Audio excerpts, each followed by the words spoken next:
Hello, Anthem fans, and welcome to Freelancer Radio, your home for all things Anthem. This is episode number 4, The Storm After the Storm.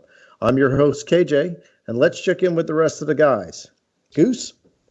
Hey, everybody. Justin? And Marlon? Apparently the old guard has finally come home. Hey, guys, what's up? Andrew is off this week. He is moving out. He's putting his big boy britches on, and he's going to go do his own thing. He's moving into his own place. That's pretty cool. And Dalton is, I guess, on the road or something. You can't catch in with us this week. So we're going to we got a lot of things to talk about tonight. Some pretty good conversations already in our pre-show that we're going to definitely be bringing up topic-wise this week. One of the biggest things that happened this week in Anthem is that we had the 1.03 patch that came through. Goose, why don't you give us a little bit of a rundown, just some major highlights on the 1.03 patch quality of life. I know we talked about it a little bit last week, but why don't you give us just an overview real quick? Yeah, I'll go over it real quick. Like some of the high-level fixes were decreased loading times for older disk drives. They fixed many infinite loading screens. They fixed multiple challenges that weren't tracking properly. A number of issues have been fixed that were causing players to disconnect or crash, which was a big problem later on.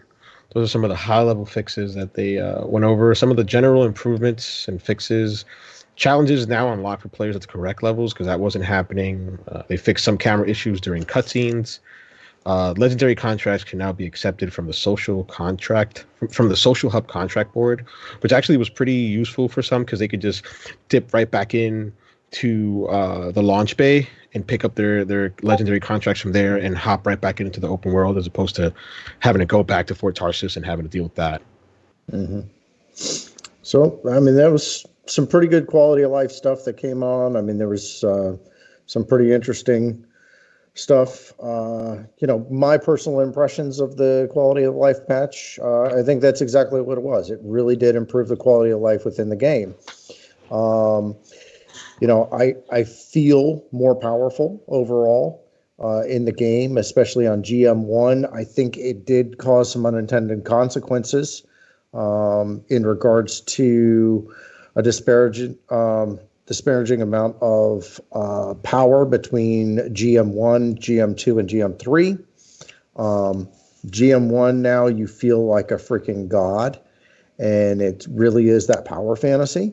And then when you go to GM2, everybody is so much of a bullet sponge that is just insanely painful to try to get through a GM2 if you don't have a very coordinated team.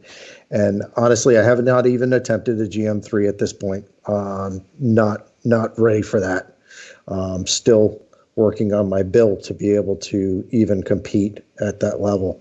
So I have a quick question for you. So that GM2, is it kind of like for you right now, like banging your head against the wall kind of thing? Because there was this player we played with like a long time ago, and we were raiding, and he's like, guys, if we just keep trying over and over again, we'll eventually get through it. Like, no, we're just not at power yet. Yeah. So if everybody in the GM2 was at the same level that I'm at, mm-hmm. I think we'd be able to get through. But when I was in there, I was the only guy that was really ending up taking people down. Oh. And the rest of the team there just wasn't progressing, and therefore They were doing their own Where's Marlin, huh? You had to bring that up, huh? It was a little rough. I mean, like I said, GM2 is not in a position where you can pick up 3 randoms and jump into it and be able to get through, unless you got a good amount of luck. Yeah. In who you are playing with. It needs to be a coordinated effort, because I really think it needs to be one of those things where, all right, there's 3 guys on the right. We need to take them down on the right. There's another guy on the left. Now we got to focus fire on that guy until he's gone. So would you say, like, if you were to ever load in and there's just like you're the only ranger and then there's 3 storms on the team and you're like, oh man, this is gonna be kind of rough. Yeah, definitely, because it's still a little bit on the light side, where the abilities and the combos as you move up to the GM2, GM3 are not doing as much damage as the weapons are. So right. I know none of you guys are at that at the level right yet to be able to be playing a GM2, GM3 yet, but it definitely needs to be one of those things where I got a team that's coordinated with me, not just, a team of random people thrown together to be able to go in there and do that. I want to kind of internet here for you, KJ, because what you told me right now, what you're saying, it is literally the definitions of the problems that I had when I was playing Monster Hunter World.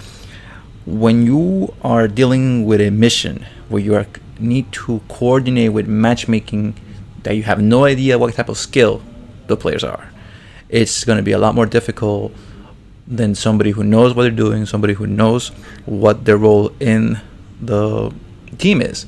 Because now you're not fighting just the mission, now you're fighting their stupidity and their ineptitude.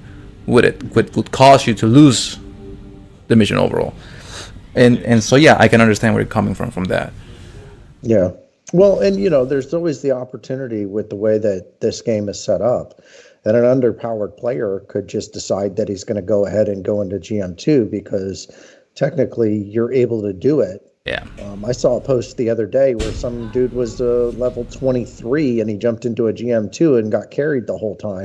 Wow. You can actually do that. I mean, you can, but I mean, it really, it takes what should have been 30 minutes to 45 minutes of everybody's time to an hour to 2 hours. Yeah.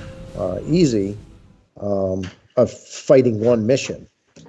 That's essentially what I kind of like about some of the stuff with Anthem, is that these strongholds, although there's only 3 of them,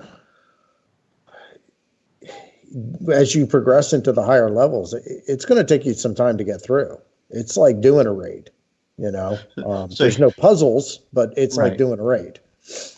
So you're saying pretty much I can't just go in there to a Grandmaster 2 hoping on to get good drops because my teammates are going to carry me through. No, I have to be at that level. No, I don't think so. Yeah, I guess.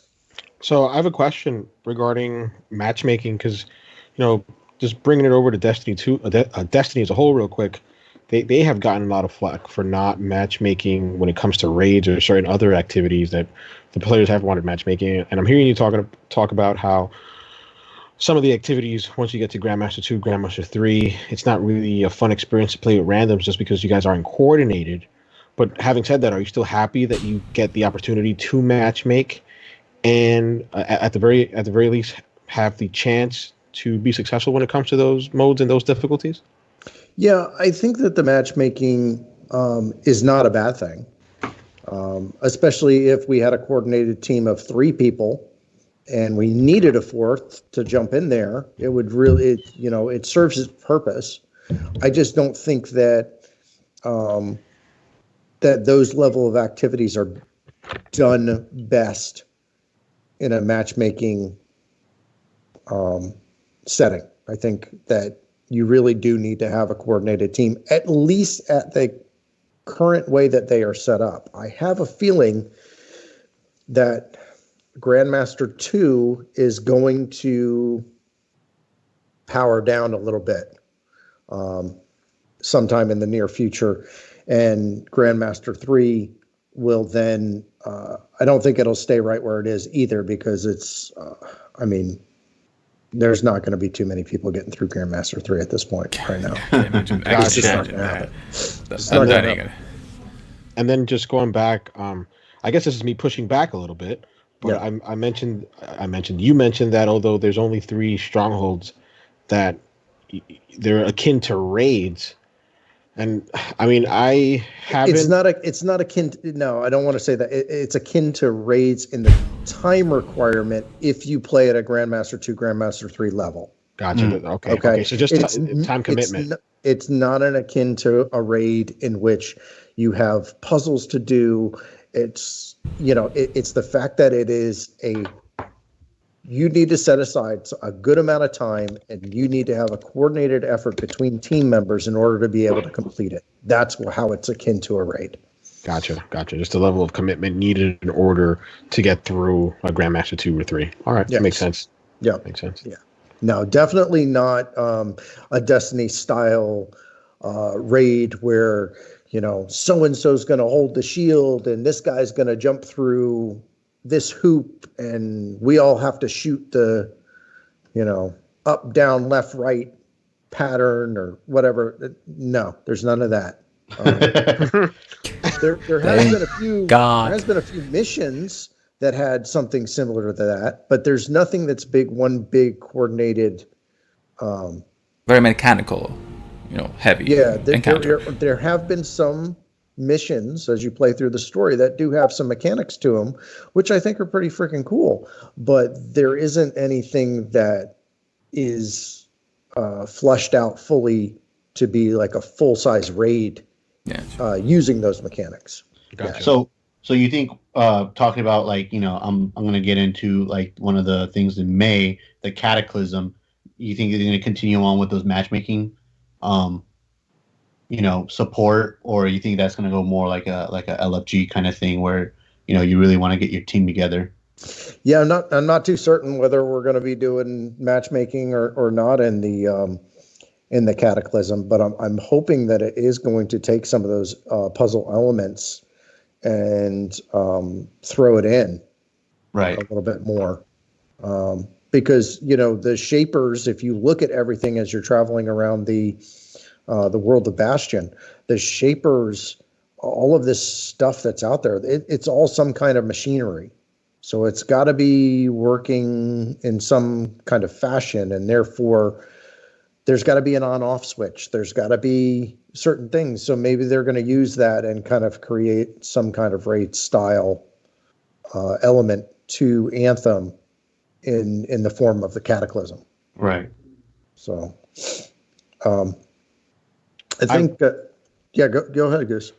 No, just going back to the matchmaking real quick. KJ, would you think that, writing on what Justin said, would you think that if they were to take away any matchmaking for any of these type of would-be aspirational activities, do you think that would detract from the experience? Or could you see BioWare trying to make a case where they're trying to preserve the integrity of the experience? Because I'm hearing you talk and you're like, hey, I really would want my guys, or want a focused team to go in and help me with Grandmaster 2 or 3. Would you say that matchmaking with randoms detracts from the experience because no fault of BioWare, because folks aren't focused or may not be up to par to do those type of missions? No, I don't think it does. I mean, I think it's like anything. I mean, you get a little bit of the luck of the dice that goes on with it. But I think if you pull back matchmaking, it's going to keep those teams from even if you had 3 really well coordinated guys went into a GM2, I think you'd be able to get through it. And having that 4th person there, even if they're just taking out one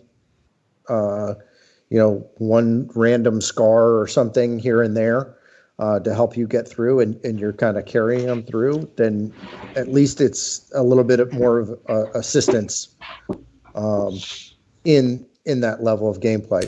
GM3, I don't know. I think you're really going to have a coordinated team. If they pulled matchmaking from that, it would be no skin off of my back, but I'm not playing GM3 right now anyways, myself. So I do think honestly that matchmaking and free play, I don't see too much of a purpose for it. Yeah, I can see that too. Yeah. I don't. Gotcha. I mean, You when know, you basically in free play, typically you spawn into free play. Sometimes there's 2 or 3 people already in there. They're on opposite ends of the map. You go down in free play. 9 out of 10 times you need, actually not 9 out of 10 times, 99 out of 100 times you're going to have to respawn anyway because somebody's nowhere near where you are to be able to pick you up. Yeah, it would be cool in free play that if you did have a team that all 4 of you could go in there at the same time, but I don't think you need to have matchmaking in free play because typically I find that when I'm traveling around the map, the 3 other people that are in there at the same time as me have no effect on what I'm doing in the game in free play. I'll tell you right now, when I make it to Grandmaster 3, and when I do, and I will, It'll be never. I'm telling you right now, I'm going to write to BioWare. I better get some pretty damn good loot when I complete that Grandmaster 3. Well, let's talk about the loot because that's been a very hot topic. This week, it has led to some positive, led to some negative.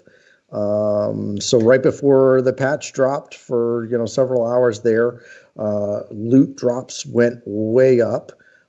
People were freaking out. They were real excited. All of a sudden, they're getting all this great loot. And then the patch goes through and the whole thing goes away. This is the second time that happened, right? And it's the second time this has happened. And honestly, there's no real, wouldn't say there's no real definite reason coming from BioWare as to why. I mean, my personal impression is that there's probably some kind of unintended consequences that we as non-developers don't understand or something like that, and they pull back the loot because of that. But Goose, I know you have some strong opinions on this topic, so I mean, I do. I really have some strong reservations about that. I mean, this is the second time it's happened, and I'm of the belief that the reason they have turned the spigot off is because there just isn't enough loot to go around to shower players with, because eventually those loot tables are going to turn and the players are going to know, hey, like I keep getting the same stuff over and over again. Like, hey, yeah, I'm glad that you're raining it on me, right? But I just keep getting the same stuff. So that's the point that I'm coming from.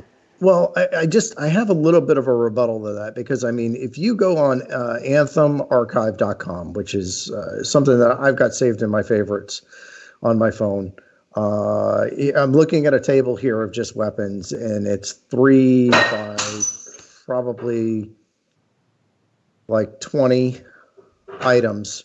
So, I mean, that's like 60 guns. Now, given some of those are purple, then masterwork. Other ones are then yellow legendaries.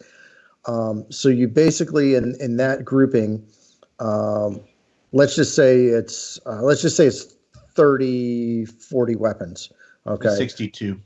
Okay, then we multiply that by 3 different levels. You got a purple, an orange, and a yellow of all 3 of those items. From there, you then can multiply it by the 4 different traits that are available, 3 or 4 different traits that are available on each one of these weapons, all the different values that possibly go along with that, from 1% all the way up to 225%, and so on and so forth, with different attributes on each of those things. I have to throw it back at you, Goose, man. I think there's a lot of loot there. That's just me. I'm gonna go back, and as soon as I finish, Marlon, I'm gonna throw it right at Marlon. But it's just different permutations of the same weapon, but it's still the same weapon. Like, I think like my biggest analogy that I can think of is Destiny. Like, one of the great things, and you can make this argument, be like, hey, what kept you going back over and over again for a particular weapon or a particular strike specific gear or weapon, was that maybe you didn't get the perfect god roll, right? And that keeps you coming back and grinding out to get that what you want. But I just think I just think in Anthem there isn't enough loot right now. And I hear you. You persuaded me to go on the webpage. I saw it, and there is a lot of content there. There's a lot of stuff there. But I just think like if BioWare were to shower players with loot the way that Blizzard does with Diablo 3, I think eventually the players will know. They'll be like, there just isn't enough content there. Marlon, what are your thoughts? It's you brought up a good point when you brought up that Destiny hunt for that perfect god roll, because that's one of the incentives that I think a lot of players in Destiny enjoyed back in Destiny 1, was that, there was always that, like, I got this Aegis Luna, but it's not the perfect Aegis Luna, so I gotta keep grinding. But that's just artificially extending the life of a game. The same thing with Diablo. Diablo has a lot of permutations for one specific weapon, and even though it takes a lot of hours to get that specific weapon that you're looking for with the specific perks that goes for your specific build, it's fun. But once you get everything that you need for your best in-game slot, that's pretty much it for endgame when it comes to loot. I mean, yes, there's a heck of ton of weapons they have, just from legendaries and exotics, and just everything that goes in here that's makes you want to get those. But I mean, how many of those weapons are you actually going to use? And how many of those weapons are actually going to be good for your build at the end of the day? I mean, I could get 15 Masterworks in 2 days of game playing, but if only one of those is worthy for me, I mean, is it really going to feel like I spend my time playing the game as opposed to just chasing a specific weapon that at the end of the day may only increase my chances of survival for 2%, 1%, That's my issue with it. I think that, here's the thing is I am not 100% happy with the way loot drops are currently being handled in this game. Okay. There does need to be more loot. Now, the intentions as to why they're holding back the loot at this point, honestly, I don't know. And really, I don't care. I want to see more loot in the game, because here's the thing is I've been grinding out 4 hours a night easy for the last week, and I may have increased the level of my character 5-6 points on my overall score. And for me to eventually get to full power is going to take, honestly, forever at the rate I'm going. It's just, that's a little aggravating to me personally, because I am getting legendaries. I am getting masterwork drops. I'm not seeing, I'm not aggravated in the fact that I'm not getting loot, right? People are just saying that they're just simply not getting loot. They're just getting a bunch of purples and whatever else. I mean, I'm seeing the legendaries. I'm seeing the masterworks. I have those. I am getting them. So I cannot sit there and say that I'm not getting that. I am. And I understand their aggravation if all they are is getting purples. I get that. But that's not what I'm seeing in the game. But what I think is that, if I'm getting 2 to 5 masterworks a run in a stronghold, I really think that I should be getting 10 to 12 based on the amount of attributes that are thrown out there for each of these different weapons, and the way that I could, change that my build, and, infinite amount of possibilities in different ways. I need more loot to be able to continue to progress at this point. I think your problem is not the fact that you're not getting loot, it's that you're not getting better loot, for your specific build, which is basically what happens with Diablo. I mean, and I hate to iterate this fact, but I don't know how many hours I have spent grinding to get a specific weapon, and when I finally got it, I'm like, yes, I finally got it. And then I go towards to decipher and see what it gives me, and it just gives me back crappy perks that I don't need, and I have to go back and do it again. So it never feels like I'm being rewarded for the time that I'm spending. It just feels like I'm stuck in this infinite loop of just running on a wheel, trying to chase something that I may get, and when I finally do get it, it's like, oh, it just increases my damage for like 10%. Okay, how does that correlate to the damage that I'm already doing with the weapon that I already had? Oh, it's only from 15 damage to 17. Great. So for me, it's like you said, if BioWare would just open up the faucet, I guess you could say, and just allow this loot to be rained down on the players, not like a deluge, but just open it up so there's a lot more loot to go around, in the sense of you feel like your time that you're spending in the game is being rewarded with it. Like say, Borderlands or something like that. But it's I don't understand why. I think maybe the reason why they're doing this, or maybe they're not opening the floodgates, as it were, is because they feel like if they do, the player base will get tired of it and says, okay, we got everything we wanted, we're done, we don't want to play anymore. The same thing with Destiny did. I think my worry is that the player base is getting tired of it without it. And I think that they need to do something, and they need to do something quickly to respond to, honestly, their clients, because that's what we are at the end of the day, right? Yeah. So I mean, although honestly, I love the game. It's probably my favorite game. I enjoy playing it. Every single time I get in there, I have a great time. I'm not going to lie. I played a little bit of Division 2 already this week, but you know what? End of the day, I went back and I played Anthem because it was more fun. Division 2, fun game. They do have their crap together on that game. I'm not going to lie about that, but I feel like it's like, okay, I run over to this box, I crouch, I shoot that guy. Okay, he's down. Now I'm going to run over to the next box, I shoot that guy. It's just, I feel like I'm hiding more than I'm playing. So since you've been playing a lot of this game, let me ask you that then. What is it about this new free play mission? Have you get to play it? Yeah, no, I have played the new free play mission. I think it's going to be pretty cool. The problem is that they have a temporary asset. It was so funny because I was sitting there and I'm like, all of a sudden this new these new words start coming over the comms as I'm running around in free play, and it's like talking about this crystal and whatever, and I'm like, oh my gosh, this is something new. So I start heading over to the location, and I get there, and there literally looks like a pink sign in the middle of the woods that says crystal temporary stand-in asset.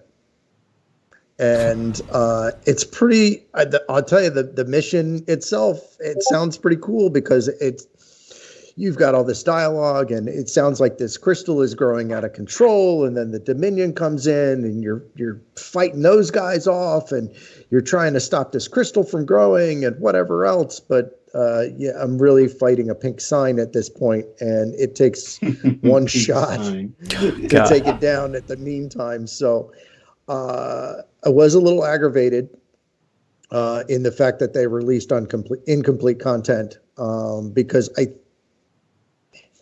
and it's not so much that the content was not good content or anything like that. It's the fact that the biggest problem that people are complaining about with Anthem is incomplete content. And then what do? They went ahead and they released one more thing that was incomplete. And nice. It's like, boys, you're playing into the narrative here. Like, come on, just pull yourselves out of this. I feel like they're like a kamikaze pilot at times with this game. They're just, getting high on something and they're going to go fly themselves into, a ship and try to, take out everybody while they're at it. I don't understand why they're doing that. I agree entirely. I read about that, and I was like, that is just a foolish thing. Yeah. I don't think that's the way you try to engage with BioWare as a community, especially when they've been so open and forthcoming about, hey, we're trying to work on this, we're working on that, and they've been very transparent. So on that front, BioWare has done an amazing job where they're like, hey, we are willing to work with our community. Please help us. We have these channels that you can go and chat and give examples of what's ailing you in the game so we can try to fix it as soon as possible. And they didn't take advantage of that avenue that, quite frankly, many developers just don't open up. And if they do, they do it begrudgingly. Very powerful, actually. Yeah. He was trying so hard not to sneeze, and just right at the end. I'll tell you this. There has been a little bit of talk on this in the last day. EA Help actually posted a thing to Twitter where they were asking for people to come and help them test, and it was almost like the response in the community, because there's just such a negative I didn't see feeling that going around. People were like, "Oh, now they want us to be beta testers for the game," and I'm like, oh, here, look, I don't know. It's a little aggravating when I feel like almost, although BioWare is, I really do feel like they're doing such a great job with the communication, and they have been a little bit silent on a few things regarding the loot. And new armor sets and when things are being released and things like that. They're not being very good about letting us know specifically about when different events are dropping and things like that. And I think the communication in those respects could be done a little bit better. But they have been good overall in trying to work with the community on the things that are ailing the community. And I think they have been very responsive in getting patches out and things like that. But, there's definitely stuff that they need to improve on. And they need to stop playing into the narrative that things are unfinished by releasing unfinished content that's unfinished. Here, let me tell you of something funny that just happened. Like, I wouldn't say just happened, but you reminded me of what happened to me back in my childhood. So anyone who has played video games for a long time knows that before, video games used to be in multiple discs. Specifically, Final Fantasy 9 had 4 discs. Final Fantasy 7 had 4 discs. And I went to Blockbuster, bought myself Final Fantasy 9. And I got to a certain part of the storyline, and it says, please put disc 3 to continue. I'm like, okay, let me go to the desk, and I'm like, wait, what's disc 3? Those sold me. First disc, second disc, and the 4th disc. I had no 3rd disc, so I was stuck. I went to Blockbuster again, told them, listen, you guys gave me something that was already open, and somebody took out the disc, and now you guys gotta fix it for me. They said, sorry sir, we don't have any more copies of Final Fantasy 9, you're stuck. I was stuck for years on that mission because I couldn't complete it. And it just reminded me of what happened. You're doing all the cinematic things, you're getting, this is getting awesome, they can go, the comms are going crazy, we gotta go and defend this crystal. Oops, sorry, acid ain't waiting for you. Somebody actually put in the code to fix it work. Yeah. Incomplete content will just kill the vibe. It just does. It kills the vibe. So my question is like, okay, so this thing was incomplete. Who's pushing that though? Is that BioWare or is that EA or what happened? Like, I know there's this roadmap here. I mean, it's a great roadmap, but they never said like specific dates or anything. They just said sometime in March, sometime in April, sometime in and that's what I'm saying, is that the communication on those particular items and when those are actually dropping. Like, I don't know if you guys know, but there was a brand new event just started like today. Oh, Beast of the Fields. Yeah, it's out. Nobody knows about it, but it's out. Yeah, so I think those are one of the things that they got to work on. I mean, they've been great on working with the community, and I know many developers what they do is they let the community be like it's how can I explain it? They'll let the community be the ones that bring to light all these events, and I think they shouldn't go down that route. They should be the ones to forcefully come out and say through social media, through Twitter, say, hey, this is what we got going. But going back to Justin's question as to, hey, they have this great roadmap, but it's so vague. I think it's a double-edged sword. It's a slippery slope to be honest, because if they give us a hard date and they miss it, they'll be crucified for it. Yeah. If they Yes. don't give us a hard date, right, they'll still get get crucified. crucified for it. So I'd rather them not give me a hard date and not have me be disappointed in something that I'm waiting for, or I was cavalier enough to take a day off for and be like, this content is coming out today. I'm going to take a day off for it. It doesn't drop and I'll be pissed. So I'd rather them play that vague game. And when it's ready to be released and ready to drop, they'll drop it and I'll get to enjoy it. Yeah, but here's the thing: is that when they are ready to do that, release, they need to announce that they're releasing it. Gotcha. Yeah. Yeah. You know, like this Beast of the Fields event that's going on right now. Like, Nobody knew about you're it. not hearing it here, and you're not hearing it at Open World Games, and you're not hearing it at like the few other guys that are covering Anthem on YouTube or whatever. You're not hearing it. I have not seen a post from Jesse or, Mark Darrow or one of these other guys saying, hey, there's a new event. Go out and play It's it. not out there. It's not out there. But, Casey Hudson did post a brand new picture of himself on Twitter, so that's great. God, yeah. You know? I'll tell Beautiful. you that right now. Thorn came out yesterday on Destiny. I'm just putting that out there for everybody to know. There's like 20 videos on it, so Don't I'm even just- get me started on that salty. Yeah, I'm not you even need gonna to- go. I mean, they need to announce these things like the Bungie team is doing. Yeah, the That, V-Docs hey, and this is everything. coming. Be Yep. ready for it. I don't think they need to give a hard date. I mean, think about the way that they did the 1.03 patch, right? They gave us the date of the 12th. They freaking looted that thing on the 9th. What a great job of underselling, over delivering. I mean, they need to be doing that with everything.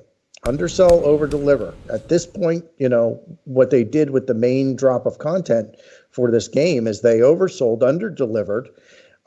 Now they've kind of flipped the tables with some of the new patches and things like that, but they need to keep that up. And they need to keep people engaged in the game by actually announcing that there's events and things that are going on, even as small as the event is. I mean, it's basically like a new type of bounty that you go in there and you get additional coin for. But it's something to keep players engaged. Actually, I'll push back here, KJ. Only I mean, I literally was just on the bandwagon 3 seconds ago. But what you just said right now about even, as small as the event is, that may cause some backlash. Because if they were to hype this up, right, through social media, Yeah. and players tune in and they don't deliver on the expectations of the players, which again isn't BioWare's fault, but they may feed into it by advertising it on social media, that could cause another backlash to it. Like I said, it's a very slippery slope for them. I'll tell you. Yeah, I hear you, but I mean, I think player engagement at the moment, I mean, you've got the people that are anti-Anthem right now, and they're going to be anti-Anthem until this thing has got a major amount of changes made to it. I mean, look at It's it. going to be like it's like at Division 1 at the very beginning of Division 1 levels at the moment right now. Okay, Absolutely. everybody was hating on Division 1 when it came out because that thing went south really freaking fast, and it was a problem. There was a lot of glitches. There was a lot of problems with the game itself. People were hacking. I mean, it was horrible. I literally. That is probably the first time since I was in middle school that I almost threw my controller across the room. I mean, so freaking pissed. with this thing. How old are you? But the thing is this though, and what KJ is saying is right. I was born Like when I was in middle school. That's how old I am. yeah, you were not even thought about. You were a distinct idea. The thing is this though, and that KJ brought up a good point. KJ is overselling. He isn't that old. I mean, no, Well, yeah. I think in Justin's case, he wasn't born when I was He wasn't born in middle school. Think about it, like pretty if you look at his positive ages, that's true. it's just the way it is. But you're right, KJ. I mean, when the player base doesn't like what you're doing with a certain game, they're gonna let you know about it, and they're gonna make sure to, now that they have social media and they have Facebook and Twitter and Instagram, and you have all this stuff, they will try to coalesce and they will try to galvanize each other to make sure that the developer is hearing them. Like, for example, Justin, you know about this whole boycott that they're doing, right? Yeah, by Paul Tassi. Come on, man. Tassi. God, Lord. He's Yeah, like my so- arch nemesis that he doesn't even realize he's my arch nemesis. Just an that unknown. guy. He's just a He's an egg. on his leg. Paul Tassi writes it with crayons. Well, I'm hoping he doesn't. Man, talking about taking a dump on Tassi. God. I'm sorry. If Paul Tassi actually listens to us, man, I'm sorry. There's don't something like your about his writing, writing dude. style that just is not sit with me Aggravates right. the hell out of you. One of my degrees is in creative writing, and I do actually write creatively, and yeah, I don't see it. I'm so surprised that Forbes is publishing Paul Tassi on a regular basis. Paul, I'm sure you're a good guy. I'm sorry. I'm sorry. This guy, he's throwing out the gauntlet. He's like, Toma! I'm really not trying to be mean. He can't handle it. I get it. Trust me. I had some writers and some people from IGN and Forbes that just grinds my gear. I'm not trying to be nasty. I'm not trying to be an Yeah, all jokes aside, to the listeners. What timestamp? To the listeners. Where to the listeners, to be fair, KJ. He really is a nice, genuine guy. So it's funny for us to see him just go at someone. He rarely does that. He rarely does that. Like, he jokes around with us, because we're friends. We've been at it for a couple of years. But when you see his face going from "I am a very nice guy" to "I really don't like this," like, oh crap, we know that he really means it. Yeah. All right. Well, let's get back on topic here. Justin was getting into the boycott. I'm sorry. I kind of derailed us with podcast.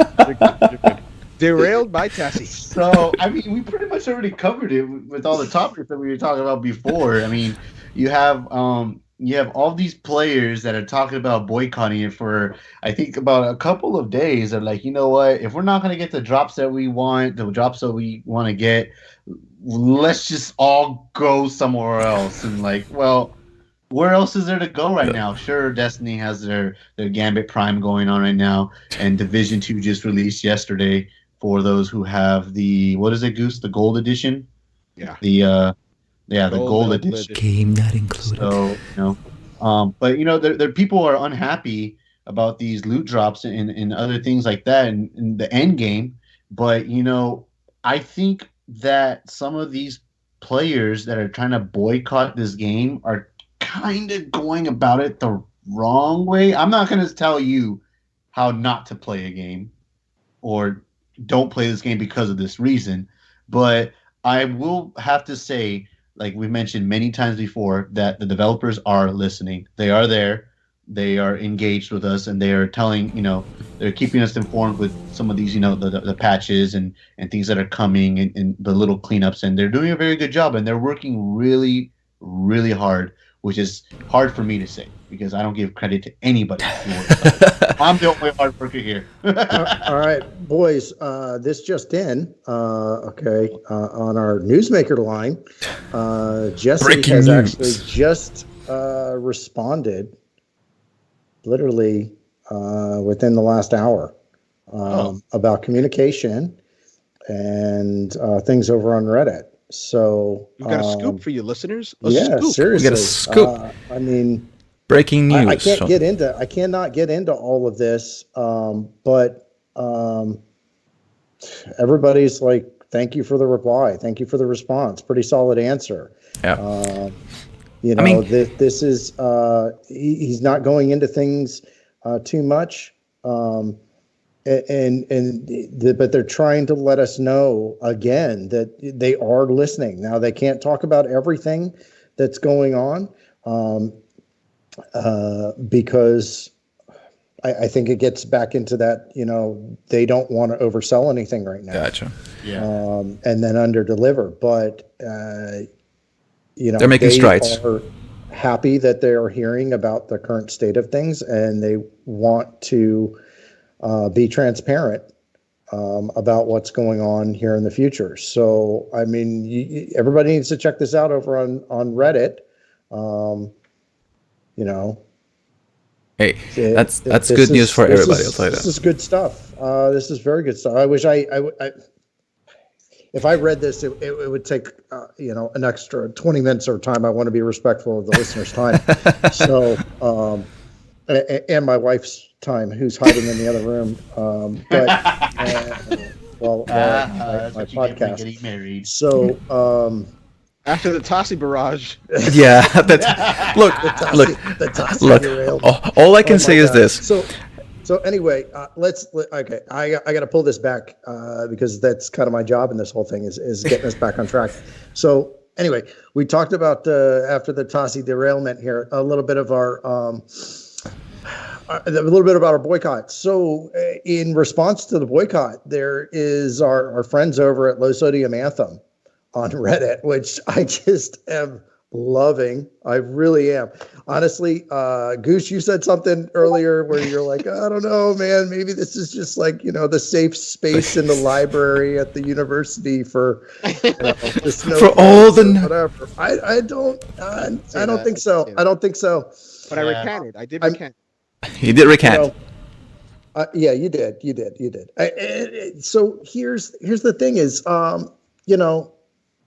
with all the negativity going on in the regular Anthem Reddit space, it was a welcoming little bit of relief to see players joining together saying, hey, man, I really like this game.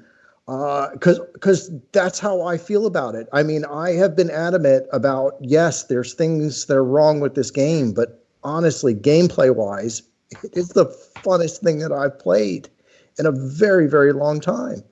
And it's great to see that like-minded people are joining together on Reddit and doing that. And so we posted to Reddit and over in the Low Sodium Anthem and threw up the Freelancer Radio flag. And hopefully some people will, jump on the bandwagon and listen to the call. Now we're never, ever going to be that group of guys that's going to be all in the boat for any one game. I mean, honestly, you got too many personalities running around this place to begin with to be able to do anything like that. But the fact is that, we just got a gold award over on Reddit. Nice. Nice. Congrats. This is, congrats to us. It's coming again, up. on the Newsmaker line. Newsmaker, breaking news. So live from New York, breaking. Exciting. I have to give a little shout out to one of the first people who did post on there. The one true Frosty, made my day when I saw it. He says my new podcast to listen to on the way to work, in all caps. Excited to hear after I get off in a couple of hours, and then that really made my day. So thank you, one true Frosty. And we've been growing exponentially on our downloads and things like that, and we just definitely want to just throw a shout out. Thank you, Low Sodium Anthem. Thank you to our fans that we have. We're hoping to continue to grow and create something that you will all be very proud of. We want to make sure that we're bringing you tips and all kinds of Anthem content. We're hoping to be able to step up our content, not just in the podcast space, but I've been very active over on Twitter this last week, and I asked that you come check us out over our Twitter. Yeah. We're at Freelancer RADI1 I don't know what we didn't get the O, but that's us over on Twitter, and I've been having a lot of fun over there, and we'll get a little bit into some of the things that have gone on Twitter later in the show. But let's pick it back up on track. EA at E3, another one of our topics. Goose, Yeah, Dan, Don't you talk mean- to it, buddy. Don't you mean EA not at E3? I do. That's a EA good not one. At E3, what does this mean? for Anthem, I really don't know. I think it's a big deal for the industry. I mean, E3, I said it before on the Discord. I've said it several times. E3 is the industry's version of the Super Bowl, of the World Series. It's the our Mecca. WrestleMania. Well, what? What was that? The world what? Certainly not the World Cup, buddy. Oh God.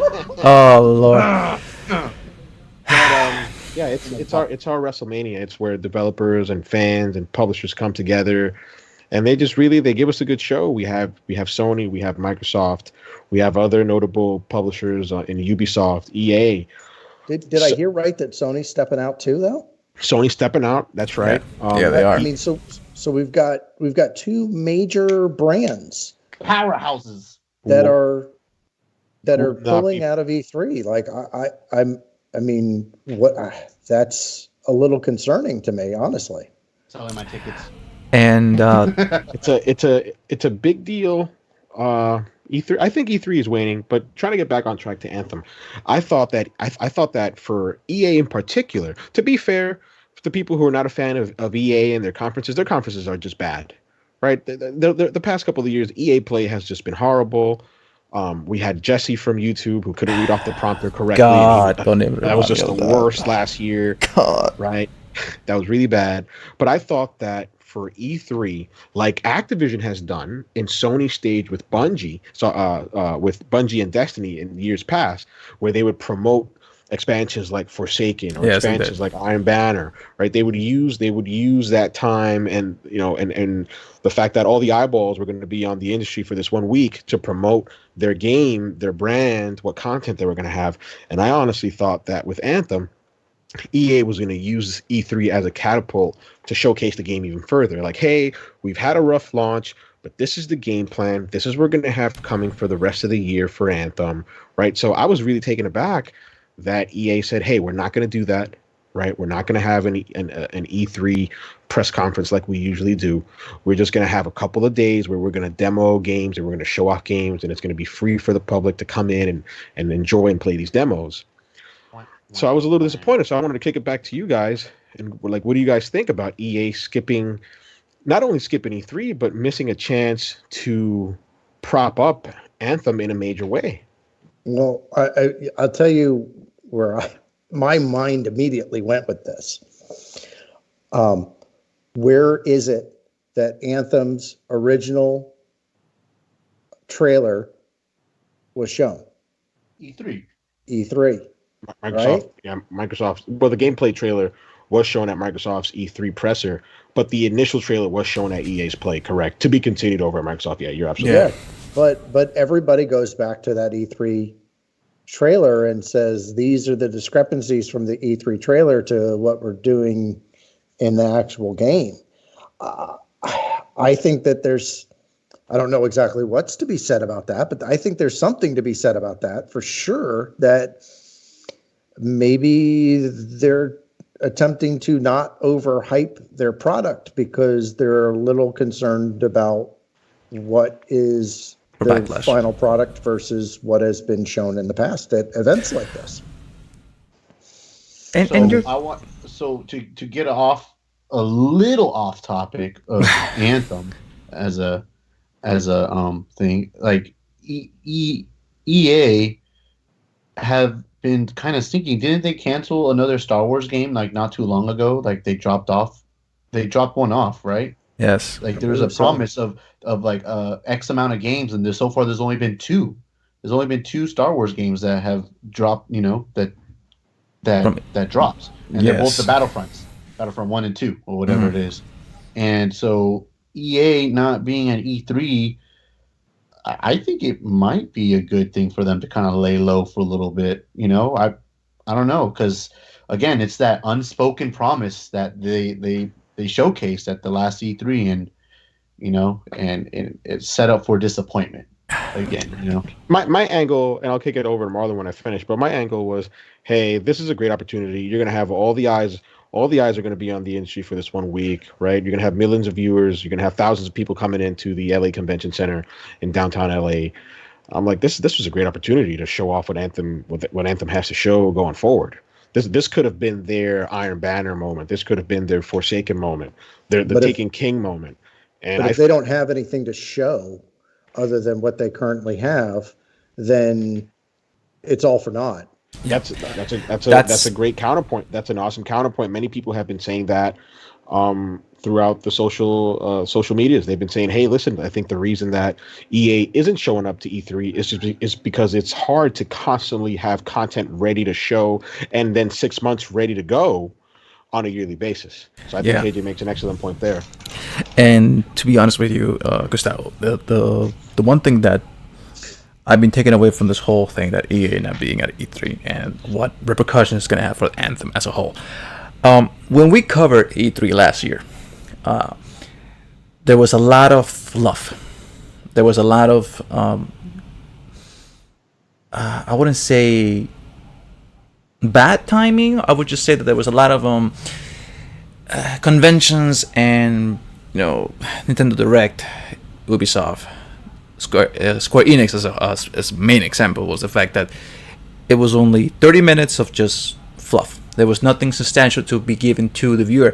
And like you said, maybe EA doesn't have anything to show up this E3. Maybe they're just trying to do like what Nintendo does, which is like a Nintendo Direct, or just something to appease the fans, to just get them over like those 2-3 months that we do have during the summer, that barely any news come out after E3. So my point of view of this whole thing when it comes to Anthem as a whole is that maybe Ubisoft will have something to do with E3, not necessarily EA as a whole. Maybe Ubisoft will be doing something with Microsoft. Maybe we'll be doing something with PlayStation, with Sony. But because Sony is not going to be in at E3 also, that rolls out that thing for me right now that I'm thinking about it. It's just, I feel disappointed that they are not going to go back at E3 this year. I feel that a lot of fans that were hoping to see something new on E3 for Anthem, they're not going to have it. Or if they do show up, it's going to be like a trailer or something like that. It's going to be like a small announcement that just, hey, listen, we have this couple of new things popping up, during the fall season. But it's been, I mean, I just go back and look back at 2015 when we used to have that E3 of dreams, and 16 was lackluster, 17 was whatever, 18 was the most boring conventions and the most boring press conferences that I had seen in a while. Wait, what year? 2015 was the EA of Dreams, isn't it? We had everything going. Oh, okay, sorry. Yeah, EA of Dreams was 2015, yes. Yeah, 2015. 2016 was like, yeah, whatever. But it's just, it was that high that we got. And we have not been able to replicate it on any of the fronts from any of the developers for the past, 5 years, but like technically 4 years now. But I feel like Ubisoft might not have the same presence that they had a couple of years back, but I feel like they will still be in there. I don't think they're gonna say, just because EA say we're not going to E3, they're gonna go, well, you guys are not going, but we might go. So I'll just take it from there. Justin, do you have something else to say on that? Well, I was gonna say, is EA still gonna be participating in their EA Play? No, that's what we're talking about. They're not going to have that EA Play conference. That's what they call it, the EA Play conference. Oh, that's what it. They're gonna have an event insofar that they're gonna have open demos. Hopefully, they'll have Star Wars Fallen Order from Respawn. Hopefully, I'm looking forward to seeing that at the booth. But they won't have a presser like in previous years. Yeah. Oh, okay. They're not gonna have a presentation with on the floor. Basically. See, this is why I have you read things for me, Goose. Yes, so true. yes. That was fake. Like for the viewers out there, his face just literally went from going to his phone, just looking up at Justin, like really pissed, going, "Yes, yes." It's true. It's 100% true. I'll just find an article headline on Twitter and I'll just send it to Goose. Goose, confirm this for me or not. No, he'll send it to me and be like, "Can you read this for me, please? Please, thank you." In a nice tone, by the way. At least it's not. Look, at least it's not as bad as Lee. Okay, I need subtitles to go along with this. Please translate it for me. So let's move on from E3. Yeah. And talk about some of these new armor sets that are popping up around the internet. I've seen a few videos. They have showcased some of the armor. Honestly, I'm a little excited. One of those armor sets looks so freaking cool. I almost want to switch to an interceptor. But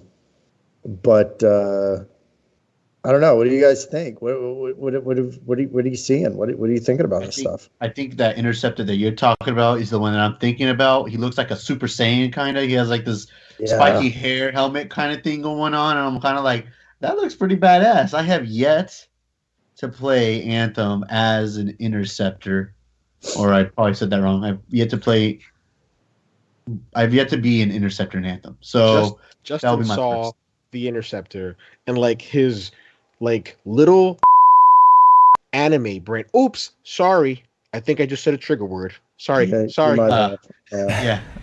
All right. You know what? And he saw that and he was like, "Man, that looks cool. I want to play that." And that's kind of, and actually that's a good thing.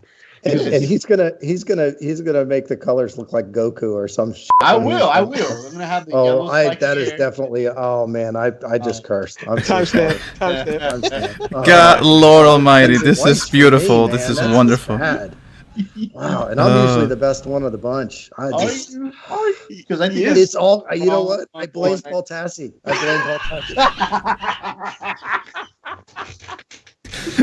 Oh, Lord Almighty. Just put me in a frame of mind. Oh man. Okay. Just keep going. Don't worry about it, guys. Look. Got this black armor Anyway, suit. so the new armor, it's honestly, it's looking pretty cool. What I'm kind of wondering is, are these supposed to be coming out in the Elysium vanity chests that are coming out later in the month? Is this stuff that's going to be rolling into the store? Is it going to be a little bit of both?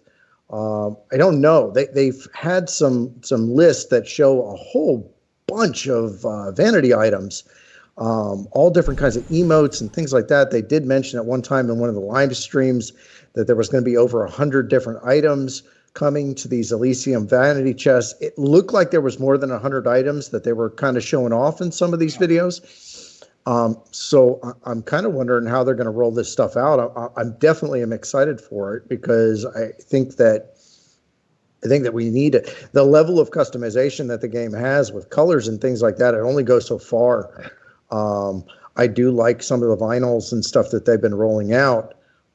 Some of them have been a little lackluster, but You can say I like my Grabbit Skull Tiger vinyl looking thing, man. That thing's pretty cool. The little Werven Fireball on the forehead one that came out this week was Oh wow, that's a statement from KJ right there. It could have been so much more. It really could have been. I was like, I don't know who was putting this together, but they needed to go back to the drawing board on that one. And really One hoping man's trash armor is another man's gold. God. I'm telling you. That's true. That's true. You know, That's true. I can't. You know, somebody will come up with some really cool, color scheme or design that goes along with it, and I'll be put in my place on that for sure. And I know it'll happen. Somebody will post something to Reddit or Twitter or something here in the next few days, and I'll be like, you know what? It's going to be Paul Tassi. It will be Paul Tassi. God, Lord, this is. I think I know what we're going to call this episode today. Basically, it's funny that you mentioned. The storm. After the Storm and Paul Tassi. That's what our title of I'll tell you this. the It's podcast funny needs to be. that the one who doesn't like the Grabbits, it's funny that the person who doesn't trust the Grabbits is the one who enjoys using a Grabbits vinyl on his javelin. Yeah, but the Grabbit vinyl is a Grabbit skull because I am out on a daily basis hunting Grabbits. Let me tell you, this has been so much fun. I've really been trying to have some fun with Twitter. I don't know. I'm the old guy. I never really have used Twitter before, so I didn't quite understand it. I was screwing it up there for a while. I was putting too many words in it. It kept rejecting my posts and telling me They that thought you were a bot. You're not Paul Tassi. Relax. Over and over and over. But I've finally started to figure it out. I've been having fun with it. Wrote a song about it earlier today on Twitter. I repurposed an old Counting Crows song, probably older than all of you gentlemen. But Oh my God, we got KJ the crooner. seriously, I've been having a little bit of fun with Twitter. And we picked up some followers here and there, and it's been pretty cool. I've been engaging with guys on here, and one of the guys that engaged me is this guy, the Grabbit Overlord, and dude, this guy is hilarious. He does not break character the whole time. It is absolutely some of the funniest stuff that I've seen. And I have just been playing it up like I am some hillbilly out shooting rabbits and having fun hunting. And this guy is like, I mean, I gotta read you some of these posts. It is just too funny. So it all started, I went ahead and I did a post. They're called tweets, KJ. They're called tweets. All right, so I did a tweet the other day, and I said, hashtag old guy. So true. Okay, so anyway, I wrote this post. I said I was studying this picture and realized this may be a Grabbit skull that is at the center of the graphic. If this is true, I like it even more. Don't trust the Grabbits. Right. So anyway, this guy responds to me, and it's the funniest thing. He says, "Tell me, morsel, would it frighten you to know that we decorate and build our burrows with the skulls of your fallen? The bleached remains of your kind give form to our habitats. We live in the remains of your decaying civilization. That is the human's contribution to this world." Oh my gosh, this was like... You're talking to like a Grabbit overlord, evil mastermind of the Grabbit race. God lord. I just loved this, dude. I totally engaged this guy. I was like, I knew it. Bring it, Grabbit. I've got a grenade with your name on it. And dude, he just kept going back and forth with me, and we've been going back and forth on different posts. So now, anytime I can, I freaking tag this guy in posts about Grabbits, and so I posted. I tweeted a photograph of my javelin dressed up like Elmer Fudd, and I said, "Very, very quiet as I'm hunting Grabbits." This guy. God, Lord. And I tagged this guy in it, and he keeps coming back at me, and he's gonna come back like Bugs Bunny, you know. Oh man, fun banter. You guys got to get on it and at least read those threads, man. They're really funny. They really are. God. I'm not trying to toot my own horn, but it's funny, and honestly, more of the comedy is on his end because this guy doesn't break character, and it's absolutely. Hilarious. Awesome. It really is. I got to give a shout out to this guy. His handle is @Overlord Grabbit on Twitter. Follow him because it's comedy gold. I mean, at least for me. I mean, he really does play the part, and like he is in charge of all the Grabbits, and it is too funny. It's really, really good stuff. I've thoroughly enjoyed engaging with this guy. And I've really had a lot of fun on Twitter. Who would have known that I would jump on Twitter and start tweeting and having some enjoyment out of this.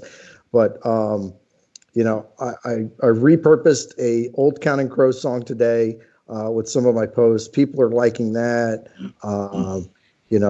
I've just been having a lot of fun with this, just engaging with the community.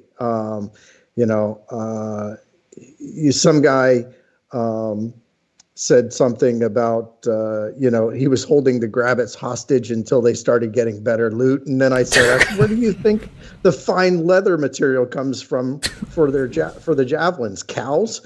I've been killing Grabbits by the thousands and selling to Prospero. So, Prospero. It's pronounced Prospero. It's Prospero. But giving it back, I think we got it. I am glad that you're having fun with the Twitter. I am really happy for you, KJ. Who's your five from Twitter? Everybody, fans, come engage with me on Twitter so that I can, and now on Reddit, since we're going to be hitting up the low sodium Reddit threads as well, low sodium Anthem thread there as well. So come engage with us on social media. I'm having a blast. It's taking me away from work at times. I'm out on job provider. I'm out on job sites. I'm out on job sites, and I'm like tweeting something about Grabbits. Somebody's house is going to fall down. He'll probably end up making a Grabbits burrow by the end of the year. But it's been a lot of fun. Really has been a lot of fun engaging with people in that manner. It's definitely something I haven't done before, and I'm having a good time with it. So I just throw it out there to our fans. Come and join the fun. In Twitter, in social media, engage with us on Facebook, Instagram, and now on YouTube feel free to tag us and stuff in things. I will respond, or we will respond. One of us is usually handling some sort of something, and we've got 6 people that are involved in this thing. So there's usually somebody that will be engaged with you, and we'll have some fun. So we're also moving towards getting the podcast up on YouTube. Here. Yes, we are. Try to get all the episodes up on YouTube so listeners can hear it through that platform. Yeah. Yeah, and as part of this whole thing on going back and forth with the Grabbits, I did like a final video to kind of put the mic drop on the Grabbit Overlord. I went out into the wild and I killed a whole bunch of Grabbits, and using my ultimate, my melee, my grenades, whatever. I was just killing Grabbits wholesale out in the wild, and then I posted that with the title "Mic Drop" to YouTube, and I put it up on Twitter for our Grabbit Overlord friend to kind of finish our discussion one evening, and so that kind of led me to want to post some more stuff to our YouTube channel. So we'll also be engaging on the YouTube channel. We're trying to get some postings. I think we're going to try and maybe run some strongholds over the weekend and record those. Yes. Try to you do will that. Carry me through Grandmaster 3.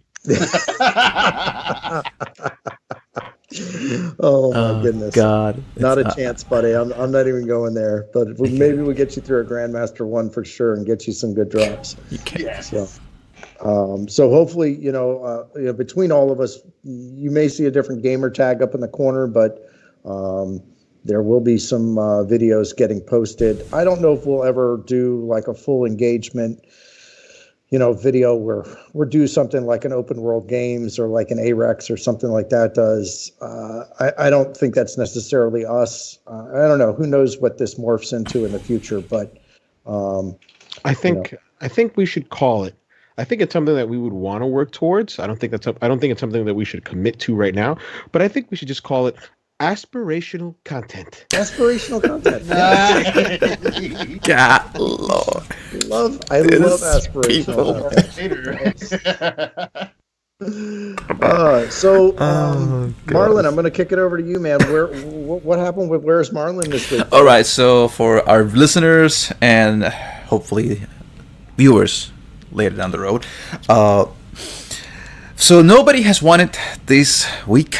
Unfortunately, apparently I made it a little bit too difficult, or maybe I'm just that good of a hider. But we're gonna keep it to another week.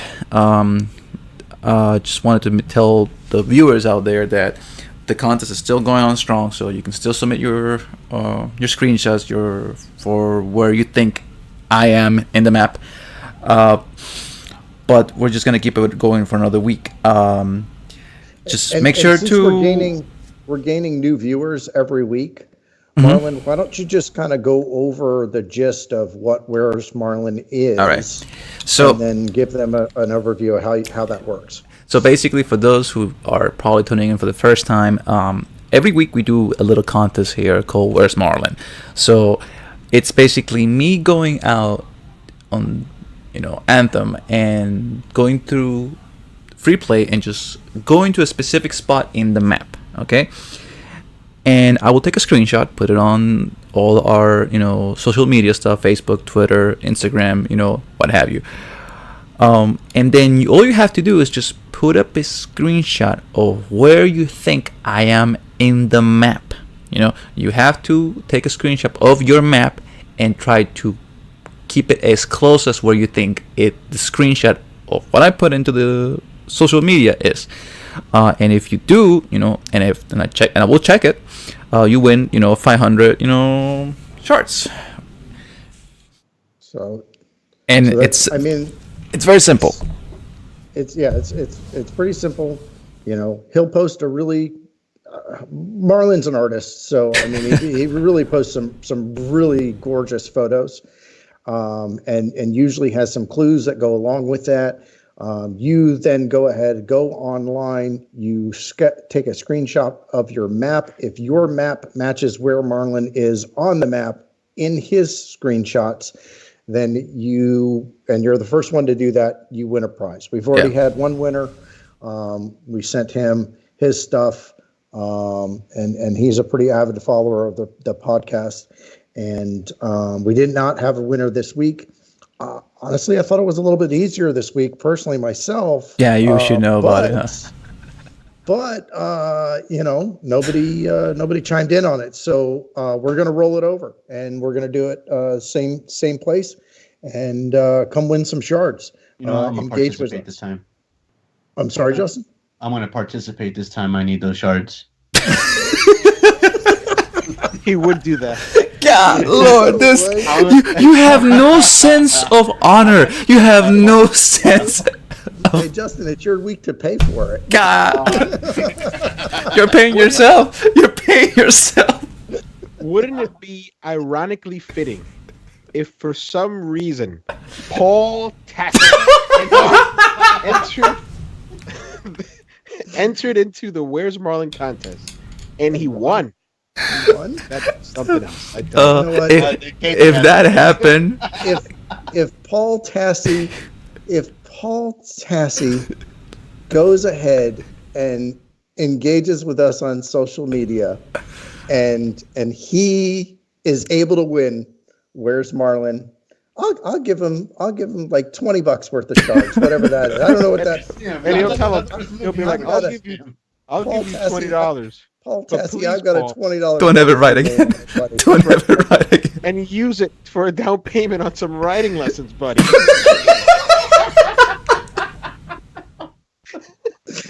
God, I did not say that. Paul, God. Your writing is fantastic. Oh, yeah. God. Putting it back into context. It really has. Yeah. It's been quite a show. I just, I think at this point, we've said a lot. Yeah, we have that. A lot about Paul Tassi, and the time has come where we need to just, check in and just make sure that we're not missing anything. So Goose, do you have anything else that you would like to throw out there for this week? No. No. All right. Typical Goose. Love it. Justin, what you got, brother? Nothing actually. I'm just, just writing it out over here. Yeah. I haven't played Anthem in a while, and that could mean anything. It could be an hour ago, 5 hours ago, 3 days ago. But I'm actively still engaged with Anthem. I am going through other games, but I will be back on the Anthem train, so I'm not going far. I do want those patches to be in there, and I can't wait after talking today, especially to try my first Grandmaster. So maybe that will be sometime this weekend or so. So yeah. I won't be far. Marlon, what you got going on, brother? Besides the whole Paul Tassi thing, besides the whole Overlord Gravitz thing, I'm just happy that you're having fun, KJ. That's all that matters for me, brother. And I think that's I'll just end it like there for the week. Yeah. No, I've been having a good time. I can't deny that. It's been fun. Maybe Paul Tassi will engage with me on Twitter this week. Wouldn't that be great? I should just start randomly tagging him and stuff. You should. And see what happens. But yeah, no, I really think that we need to change the title this week to "The Storm After the Storm" and Paul Tassi.